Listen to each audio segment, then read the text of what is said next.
OpenAI was originally structured to be a nonprofit, and there are headlines now where they might restructure and become a for-profit organization and actually gift Sam Altman 7% equity, which would be worth over $10 billion.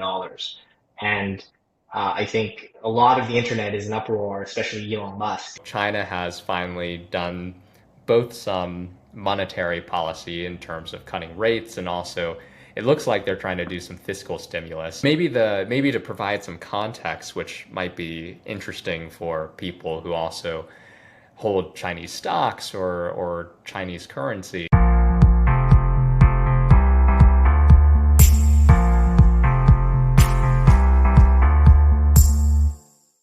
John, I know it's been a week or two since we last caught up on video, so I thought today we could just talk casually about some of the things going on in the business world, and maybe people would find it interesting. Yeah, I think that's a great idea. There's been a lot of news this week. Maybe just to kick it off, I can recap some of the news around OpenAI, which is one of the hottest startups within the artificial intelligence landscape today. First, they're close to raising a round consisting of convertible debt that would value the company at $150 billion.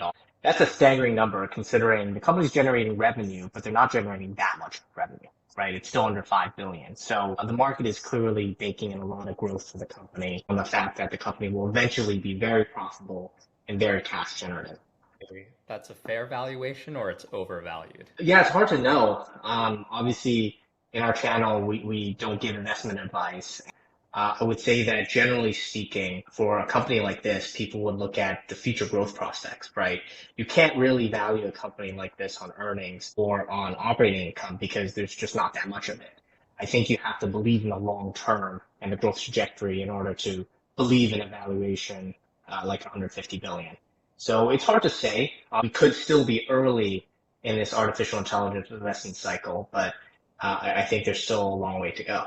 I don't think they've reached 5 billion in revenue, but it's Yeah, a no. crazy number, right? They went from like 0 to 3.5 or something was the latest number reported in revenue, which is something that's just absolutely crazy. It's been in the past 2 years. Yeah. And I think, there's some public numbers that have been reported by various media outlets.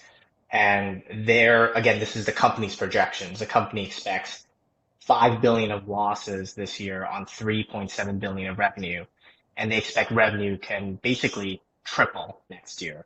So there is a lot of growth, right? But I think you have to believe in this growth sustaining for a period of time for it to justify 150 billion of value. In addition to the financing round, there's been a lot of negative headlines surrounding OpenAI as well. First, this was another week of significant turnover at the senior level. So the chief technology officer left, as well as two other people who are senior in the research organization. The VP of research also left, as well as a third senior executive.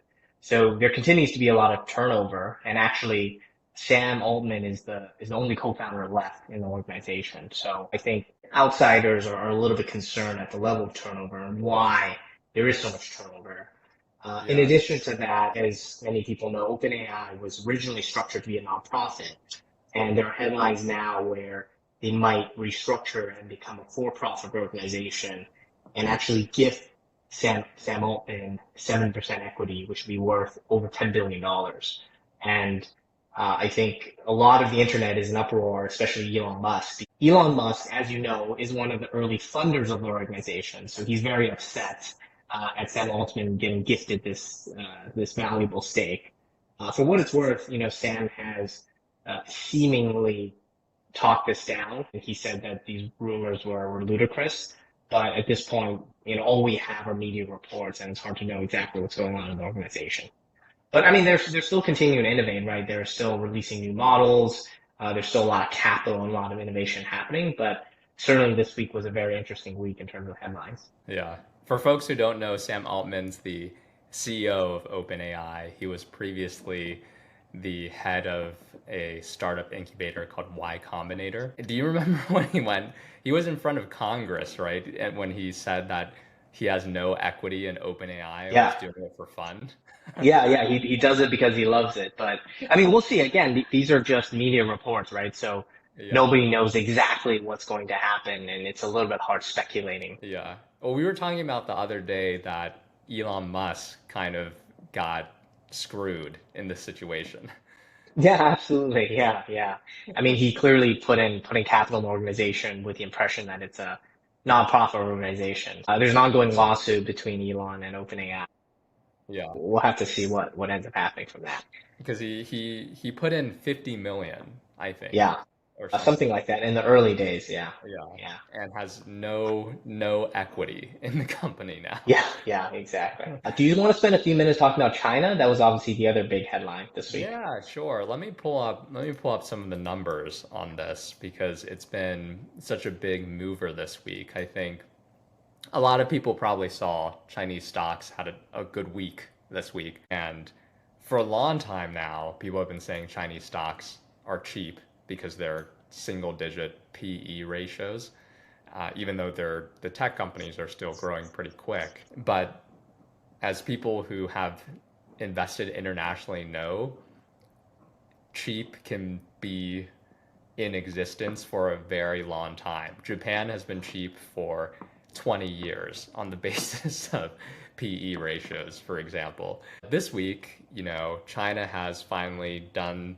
both some monetary policy in terms of cutting rates, and also it looks like they're trying to do some fiscal stimulus. It's not completely clear what they're doing yet. But maybe to provide some context, which might be interesting for people who also hold Chinese stocks or Chinese currency, there's kind of this correlation between rates and currencies, right? Where when rates are high for a specific country, usually their currency is also strong. So the easiest example is the US has for a while been in a rate hiking mood, and the result is the dollar has been really strong because what happens is people in other countries have lower rates and they switch into the US dollar so that they can earn 5% risk free in the dollar.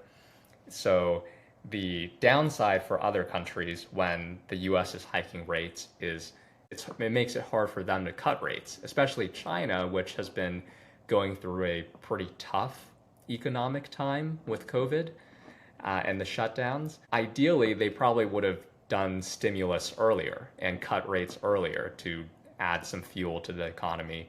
But it's also tricky because if they do that, then there's more pressure on the yuan because then people want to move out of the yuan into currencies like the dollar because you can get those higher rates. So now that the US has finally cut rates and indicated that they're going to cut rates more, at least based on the Fed, China has a little bit of breathing room to actually do some monetary stimulus on their end as well. So I have a few of the things they've done, and I'd be curious as to your opinion on it. I'll just read out a few of the new policies that have been communicated. China's planning to cut the cash that banks have to hold as reserves by 0.5%.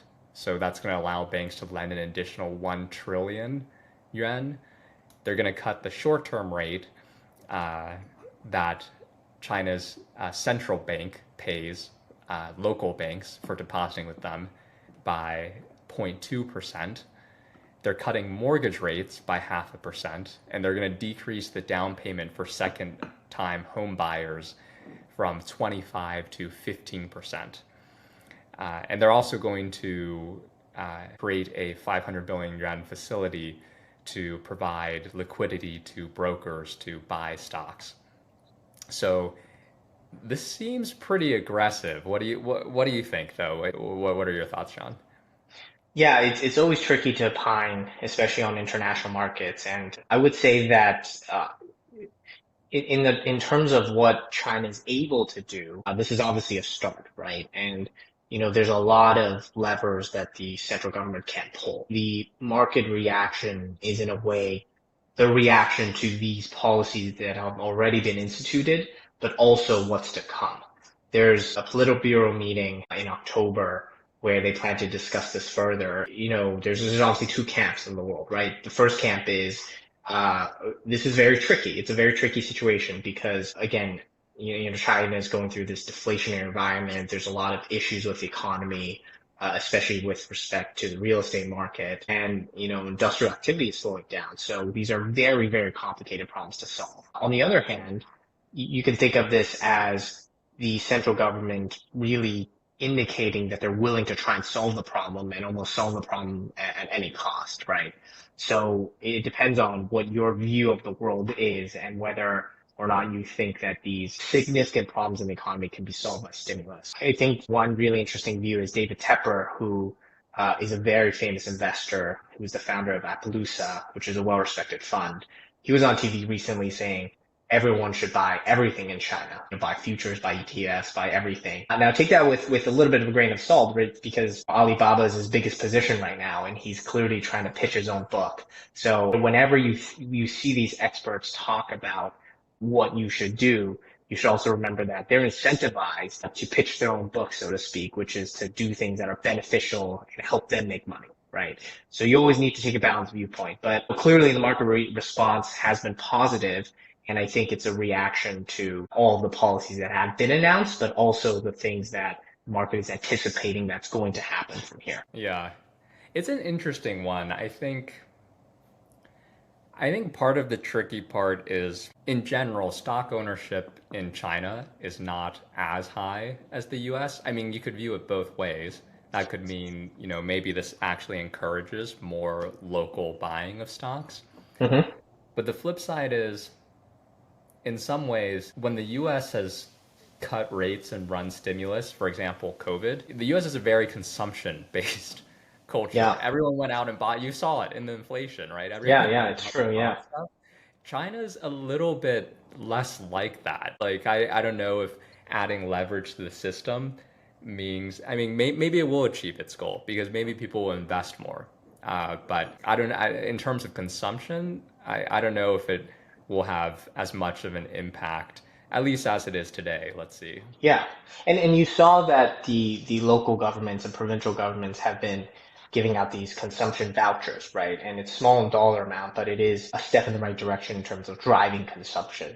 And to your point, it's historically been tricky because in especially China, people are not as involved with the markets. I think the final point I would say is this is clearly an evolving situation, right? And the markets are closed for the next few days because in China there's Golden Week. So there's going to be a lot of news, a lot of headlines that are coming out in the next few weeks. It's such an important thing to watch, not only because of its importance to China and Hong Kong and those local markets, but also because you can imagine a situation where as global investors flock to China, they have to sell other assets to fund that, right? So from a flows perspective, it also becomes really important. So certainly a situation that both Nick and I are watching. Yeah.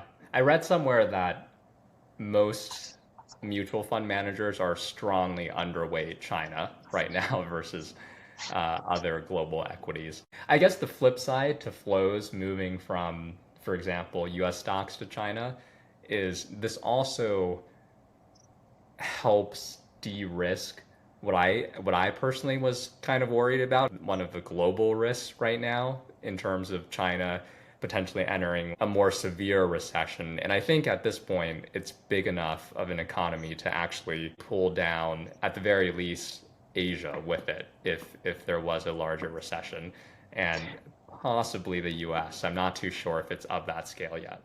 Yeah, I mean, absolutely. If you think about the Chinese economy, right, it's not just a localized problem because China is such a big consumer of, well, first of all, consumer goods, but also more importantly, China is a huge importer of commodities, right? Yeah, that's And true. the entire industrials complex of the world is very dependent on China, especially commodities. So when you saw China stimulus kick in, you saw a lot of cyclical companies globally rally on that because, again, the Chinese consumer is so important for industries like consumer, like automobiles, but also broadly speaking, it's really important because when Chinese industrial activity picks up, commodity prices and things like copper and aluminum also pick up. So, yeah, needless to say, China is such an important part of the global economy. It's something that's well worth watching. Thanks for listening in. I'm Nick, and I've worked in finance for almost a decade. If you enjoyed this video, please give it a like and follow our channel for future videos. You can check out our WeChat group for more wealth and retirement tips. Talk to you next time. Bye.